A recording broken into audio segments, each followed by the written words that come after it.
mau membahas kembali mengenai menjaga kesehatan pada masa pubertas. Ya, kita sudah belajar pengertian pubertas. Masih ingat? Masih. Ciri-ciri pubertas. Masih ingat? Masih.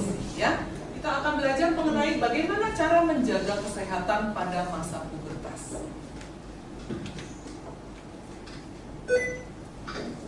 Tujuan pembelajaran.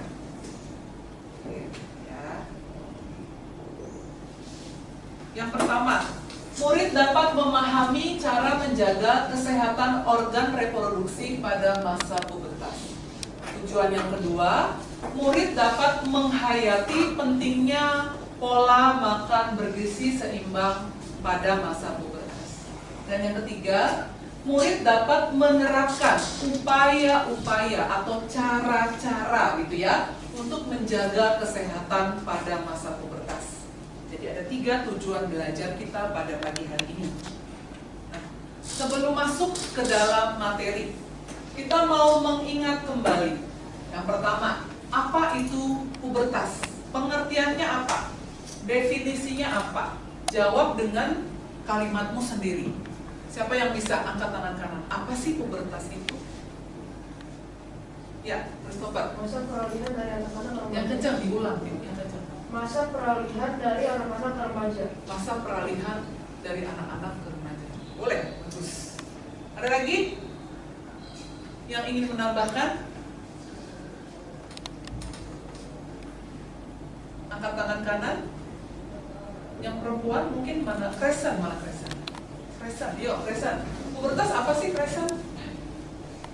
Masa di mana anak-anak berubah ke remaja. Masa di mana anak-anak berubah ke remaja. Apa yang berubah? Ada fisik juga, fisik dan juga di dalam tubuh. Fisik berarti di luar ya, dan di dalam tubuh. Yang nggak kelihatan gitu ya. Oke, bagus. Ini melengkapi. Ada lagi yang lain? Udah cukup ya? Oke, itu betul semua. Lalu bagaimana dengan ciri? Bagaimana sih ciri dari seorang anak yang sedang mengalami masa pubertas? Kan ada ciri primer. Satu lagi ada ciri sekunder. Ciri primer adalah perubahan yang terjadi dalam tubuh kita. Meliputi apa? Meliputi hormon dan juga organ kelamin. Lalu ada ciri sekunder, yaitu perubahan yang tampak dari luar, seperti perubahan fisik.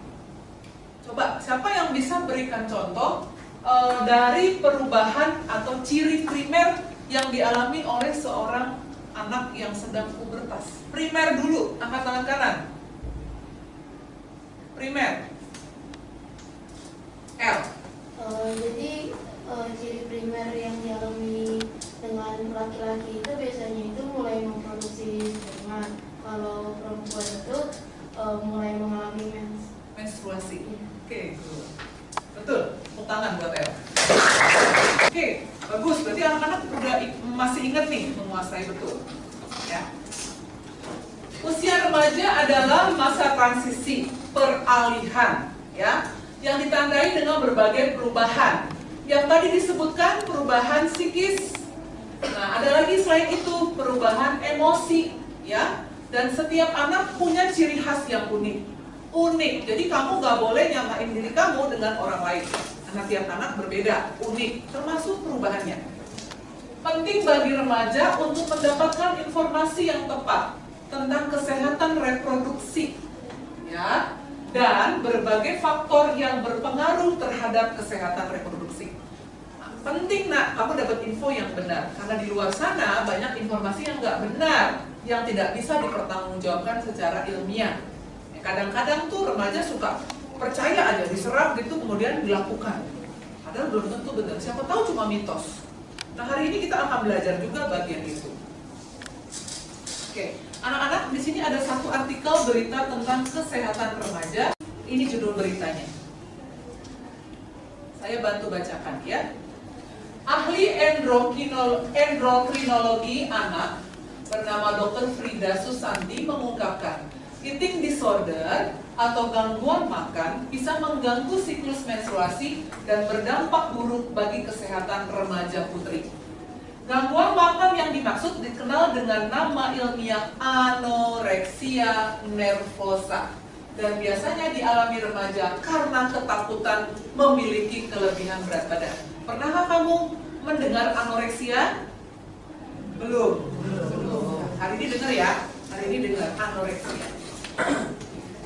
Jadi cukup banyak, nih dokternya bilang ini.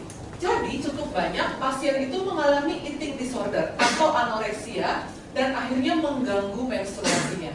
Biasanya mereka mau mengikuti standar di media sosial, menjadi kurus. Nah ini standar medsos. Kamu sering main medsos kan? Iya kak? Iya. Sering nonton YouTube kan? Iya. Nonton TikTok kan? Iya. Pernah lihat iklan-iklan atau info-info seliweran di medsos yang menunjukkan bahwa standar kecantikan atau standar kesehatan itu berdasarkan kurus badan. Pernah nggak? Pernah ya? Nggak pernah? Atau gini deh, pernah nonton drama Korea nggak? Drakor? Pernah kan? Pernah nggak Klar? Pernah Bu. Malu dia. Pernah Bu. Kalau di drakor, gimana anak perempuannya? Remaja perempuannya? Kurus ya? Sampai bingung ibu bisa sekurus itu, nggak makan atau gimana gitu ya? Akhirnya itu jadi standar orang Indonesia. Jadi standarnya remaja Indonesia. Nah, biasanya kalau berlebihan, percaya itu berlebihan, terjadilah ini eating disorder, anoreksia. Akhirnya terganggulah siklus menstruasinya dan kesehatan hormon. Ya, kita mengingat kembali ya, inilah yang dinamakan dengan sistem reproduksi manusia. Yang sebelah kiri male organs, yang sebelah kanan female organs ya. Organ kelamin laki-laki ada di sebelah kiri, yang perempuan ada di sebelah kanan. Ya, anak-anak sekilas dulu pernah belajar ya. Anak-anak bisa melihat gambarnya. Lihat. Mari mengingat kembali anak-anak, ini laki-laki ya. Ini yang disebut dengan testis. Ya, ini yang disebut dengan penis. Ya, apa fungsi testis? Siapa yang masih ingat? Terjadi apa di dalam testis? Clara? Betul, memproduksi sel sperma. Good. Sekarang kita ke sini, ke alat kelamin perempuan. Ada vagina di sini ya. Ini vaginanya, lalu di kiri dan di kanannya ini ada ovarium. Ovarium. Apa kegunaannya? Terjadi apa di sana? Boleh angkat tangan kanan? Lupa? L? Produksi sel telur. Iya, produksi sel telur. Atau O. Nah berikutnya, bagaimana sih cara menjaga kesehatan organ reproduksi pada masa pubertas? Bagaimana caranya? Kita akan menyimak video anak-anak ya. Ini video dari Ruang Guru mengenai kesehatan reproduksi remaja. Ya, yuk kita cari tahu.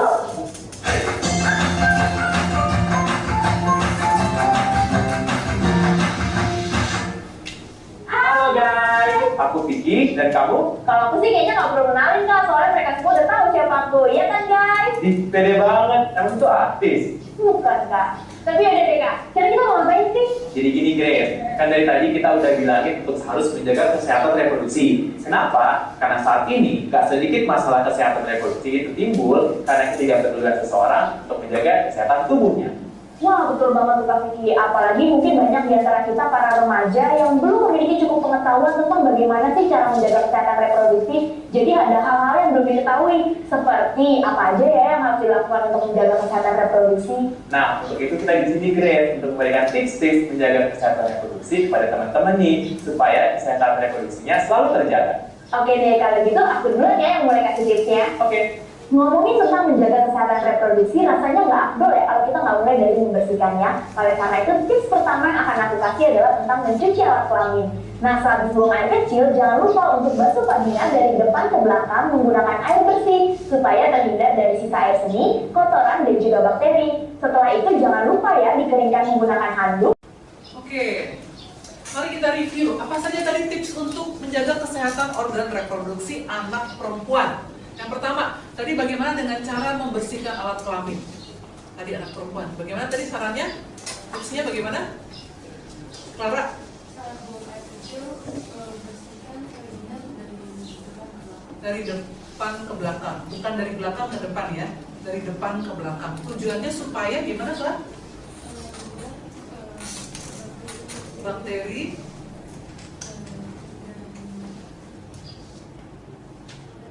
dari area anus, ya tidak apa? Tidak terbawa vagina. Bagus. Yang kedua, bagaimana dengan penggunaan pakaian dalam, celana dalam? Gimana tadi? Tipsnya bagaimana tadi? Mitzel. Mengganti pakaian dalam Minimal minimal 2 kali sehari. 2 kali sehari. Minimal paling sedikit, betul ya? Oke. Bagaimana dengan anak laki-laki? Tadi bagaimana anak laki-laki? Christian. Bagaimana dengan cara membersihkan organ kelamin pada anak laki-laki? Membersihkan dengan air bersih Setiap habis apa? setiap habis membuang air bersih. Air besar dan membuang? Air besar atau air kecil. Oke, ya. Selain menjaga kesehatan organ reproduksi, penting juga untuk menjaga pola makan sehat pada masa pubertas, ya. Agar tumbuh normal, remaja harus mengonsumsi makanan bergizi dan seimbang, ya. Bergizi tapi juga seimbang, ya, bergizi dan seimbang. Nah, kemudian, ya.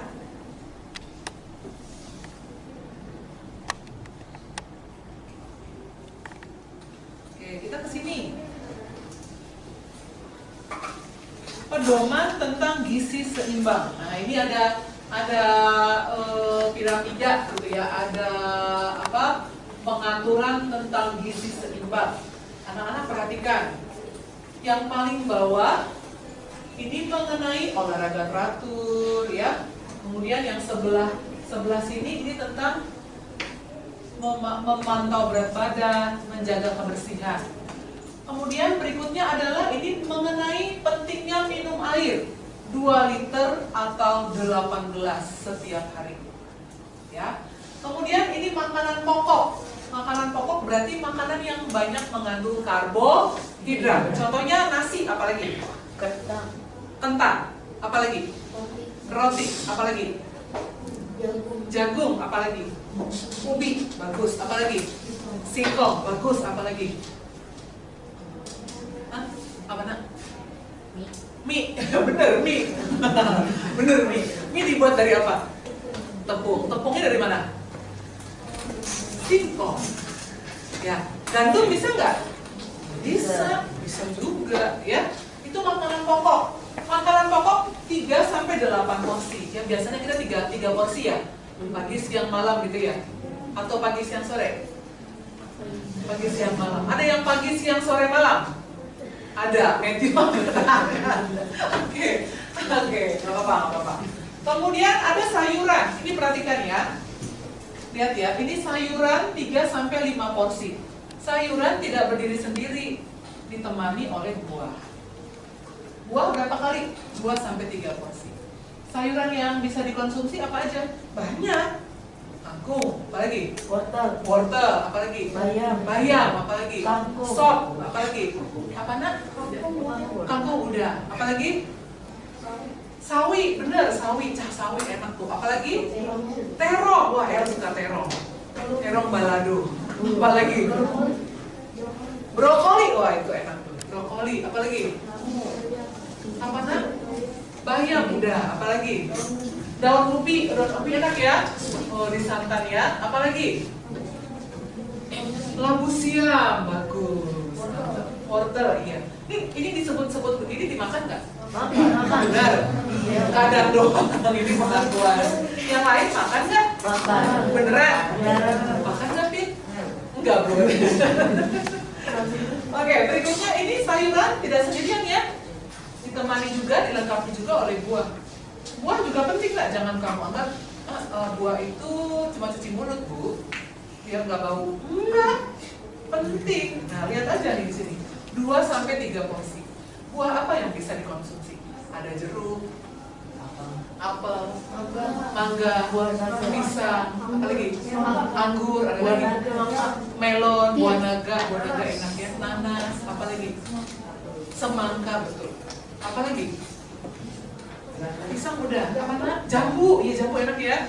Jambu, apa lagi? Pir. Kalau di jus bisa nggak? Bisa. Apa yang berubah ketika buah dimakan utuh dengan buah dimakan dalam bentuk jus? Kenapa nak?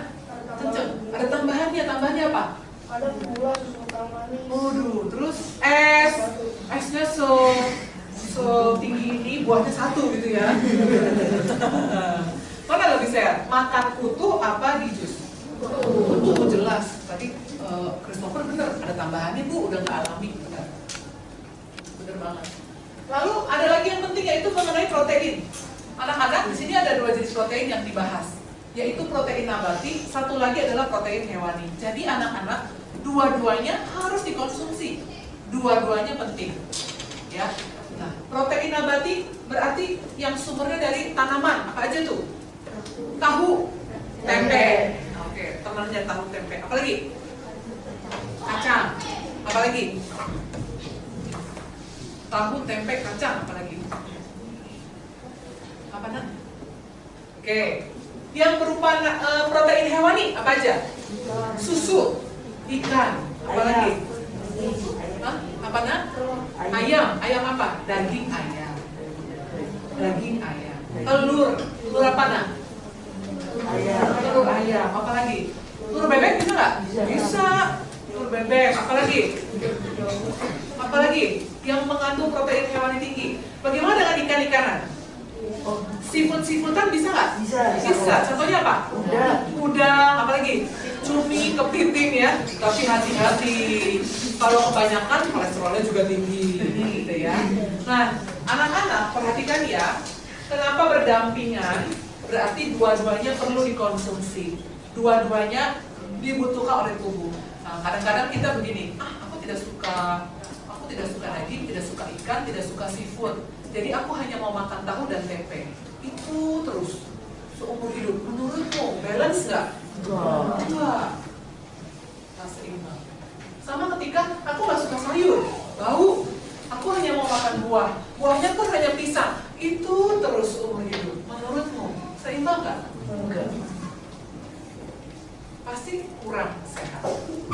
Ya, jadi diupayakan supaya semuanya terpenuhi secara seimbang. Makanya tulisannya gizi seimbang. Bukan lagi 4 sehat 5 sempurna. Ya nggak? Apa bedanya? Mari kita simak. Apa sih bedanya? Yuk.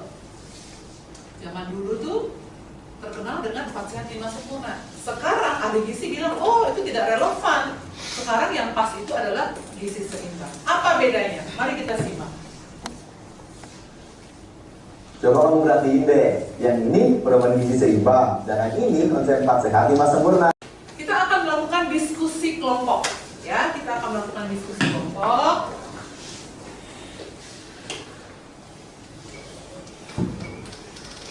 Yang pertama, bergabunglah bersama kelompok yang diatur oleh guru. Nanti Ibu atur ya. Yang kedua, diskusikan pertanyaan-pertanyaan yang diberikan guru dan tuliskan jawabannya di kertas ulangan. Ada 2 pertanyaan, hanya 2 aja, hanya 2 ya. Kemudian yang ketiga, guru akan memberikan kesempatan untuk menyampaikan hasil diskusinya secara bergantian. Oke, ini diskusi yang pertama dan ini diskusi yang kedua. Hanya 2 ya nak ya, hanya 2. Nah sebelum kesini kita atur dulu nih kelompoknya, ya kita atur dulu kelompoknya supaya nanti bergabung.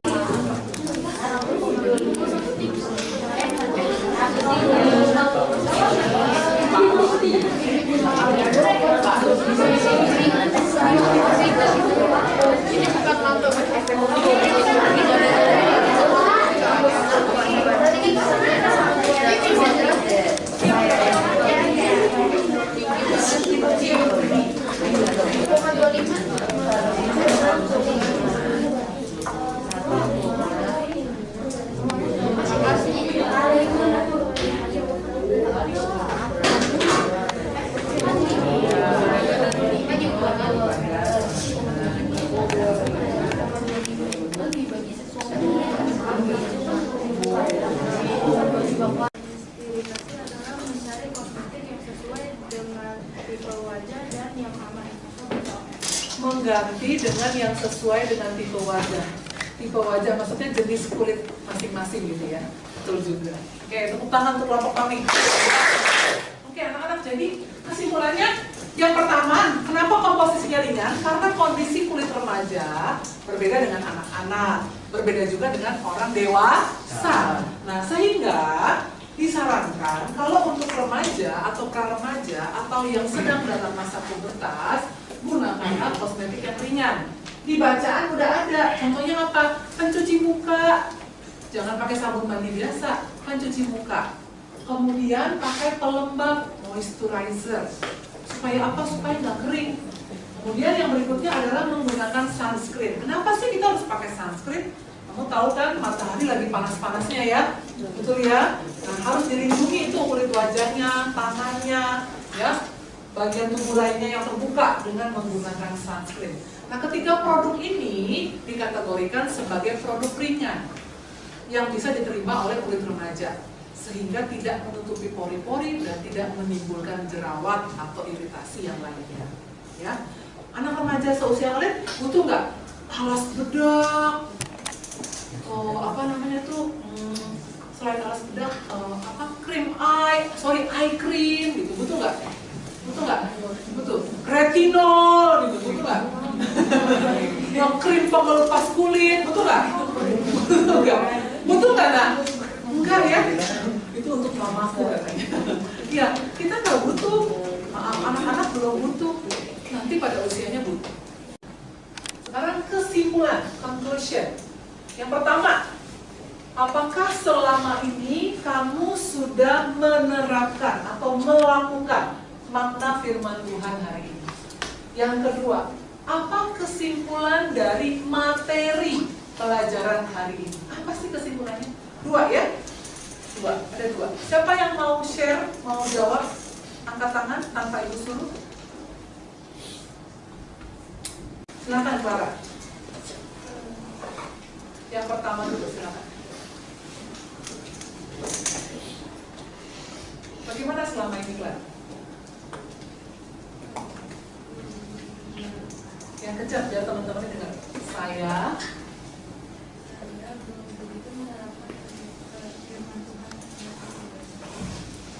yang berikutnya membersihkannya, ya, mulai dari lanjut dengan cara makan atau pola makan, ya, bergizi seimbang, termasuk pola hidup, ya, bagaimana pentingnya olahraga.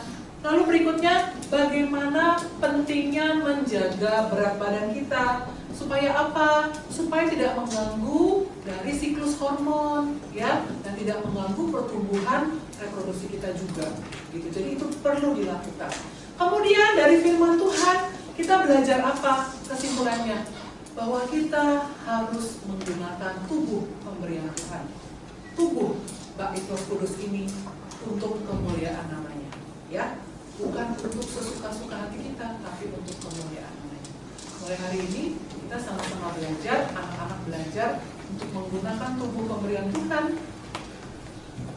untuk kemuliaan bagi nama Tuhan. Ya, itu kesimpulan dari pelajaran ini. Nah, ada PR. Ya, ini PR. Lipat tangan, tutup mata, tundukkan kepala. Gino duduknya, nak. Gino.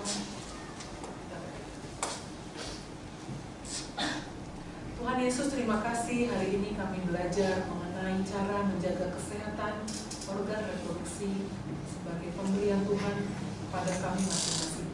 Tuhan, terima kasih kalau kami kembali diingatkan agar kami menjaga kebersihan diri kami, jaga kebersihan organ reproduksi kami. Tuhan, terima kasih juga kalau kami belajar diingatkan mengenai mengatur pola makan kami agar badan kami sehat, sehingga melalui badan kami, melalui tubuh pemberian Tuhan ini, kami boleh menggunakannya untuk kemuliaan bagi nama Tuhan. Ampuni Tuhan kalau selama ini kami anak-anak-Mu seringkali tidak menjaga tubuh kami dengan baik. Kami tidak menjaga kesehatan tubuh kami, Tuhan. Kami sering abai, kami makan sembarangan. Kami tidak suka sayur, tidak suka buah, kami tidak suka olahraga. Ampuni kami Tuhan, kalau kami sering banget jajan dari makanan-makanan yang mungkin kurang bergizi dan menyebabkan tubuh kami sakit. Tuhan, biarlah melalui pelajaran hari ini kami sungguh punya pola pikir yang diubahkan, punya pola hidup yang diubahkan, supaya kami menjaga badan kami, tubuh kami sebagai pemberian Tuhan, sebagai bait Roh Kudus. Dan melalui tubuh kami boleh memuliakan nama Tuhan. Jaga kami Tuhan, agar kami bertumbuh menjadi anak-anak yang sehat dan kuat. Bapak, terima kasih untuk pelajaran hari ini. Ajar kami untuk menerapkannya di dalam kehidupan kami sehari-hari. Sebentar lagi Tuhan, kami akan makan pagi, kami akan beristirahat. Kiranya Tuhan memberkati makanan dan minuman kami agar menjadi kekuatan bagi tubuh kami. Terima kasih Tuhan, inilah ucapan syukur dan doa kami. Dalam nama Tuhan Yesus kami berdoa. Amin. Oke, anak-anak boleh. Shalom, nama saya Kristensia. Saya dari kelas 6-2 SDK IPK Kenisata. Dari pelajaran IPA hari ini, saya belajar mengenai 1. Cara menjaga kesehatan organ reproduksi pada masa pubertas. Yang kedua, pentingnya menjaga pola makan sehat pada masa pubertas. Yang ketiga, cara menghitung body mass index atau BMI. Yang keempat, saya belajar bahwa kita harus menjaga tubuh kita karena tubuh kita adalah bait Roh Kudus. Yang kelima, saya belajar bahwa Allah menghendaki kita untuk menjaga tubuh kita bagi kemuliaannya. Terima kasih, Tuhan memberkati. Halo, nama saya Immanuel dari kelas 62 SD IPK Grand Wisata. Hari ini saya akan menceritakan pengalaman saya selama belajar IPA tentang materi menjaga kesehatan pada masa pubertas. Melalui materi ini, saya belajar yaitu yang pertama, cara menjaga kesehatan organ reproduksi pada masa pubertas. Lalu yang kedua, saya juga belajar tentang pentingnya makan berpola gizi seimbang. Saya juga belajar yang ketiga tentang menghitung BMI atau Body Mass Index. Melalui firman Tuhan hari ini, saya juga belajar yaitu pentingnya menjaga tubuh kita karena tubuh kita adalah bait Allah, dan juga kita harus menggunakan tubuh kita untuk memuliakan Allah. Terima kasih, Tuhan Yesus memberkati.